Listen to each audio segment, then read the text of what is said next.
Islam Mamun is not dark, একটা grey character বানায়। আমি ওনার সাথে অনেক বছর ধরে কাজ করছি, কিন্তু অনেক বছর ধরে কাজ করার পরও যতবার নতুন কোনো প্রজেক্টে আমরা কাজ করতে যাই, প্রত্যেকবার আমি একজন নতুন শিহাব শাহীনকে পাই। ক্যারেক্টার যেভাবে গঠন করতে হয় সেভাবেই আমি আসলে তৈরি করেছি। আমার সবচেয়ে বেশি আমার সাপোর্ট ছিল আমার ডিরেক্টর শিহাব ভাই, আর উনি ডিরেক্টর হিসেবে খুব বকাঝকা করেন, বাট আমি খুব এনজয় করি ওনার বকাঝকাগুলো। কেউ স্যার আমাকে ফাঁসাতে চাচ্ছে স্যার। তুমি মার্ডার করছো, স্বীকার করতেছো না, এটাই সে আমাকে পছন্দ করে না স্যার। প্রথমে যেহেতু আমরা আসলে অ্যাকশন সিকোয়েন্সের ট্রেনিংগুলো দিয়ে শুরু করেছিলাম, সো সেটা আসলে আমাকে অনেকটুকু হেল্প করেছিল এই ক্যারেক্টারের মধ্যে জার্নি করতে।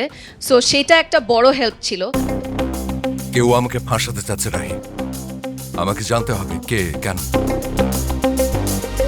প্রচণ্ড পরিশ্রম করে আমরা কাজ করেছি এবং অনেক কষ্ট করে কাজটা হয়েছে। অভিজ্ঞতাটা কষ্টকর খুব, তবে দিন শেষে আনন্দ।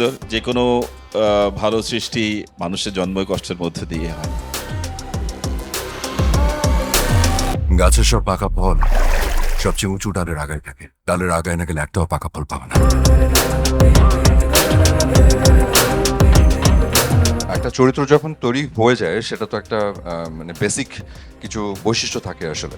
তো সেই বৈশিষ্ট্যটাকেই ইনহারিট করেই তো আসলে এই চরিত্রটা বেরিয়ে এসছে। সো বেসটা তো ওখান থেকেই এসছে। আমার কিছু নাই মিলন, সারা জীবনের অর্জনই পুলিশের ব্যাজ আর সম্মান, ওটা পর্যন্ত নিয়ে যাচ্ছে। I am fighting for my honour. কেন দেখবে Eid release obviously and definitely অপূর্বকে আমার মনে হয় মানুষ ডিফারেন্ট ভাবে দেখবে, কারণ ওর একটা খুব লাভার পর একটা ইমেজ আসলে সবসময় আছে। ও ডেফিনেটলি অনেক ভার্সেটাইল, অনেক কাজই করেছে।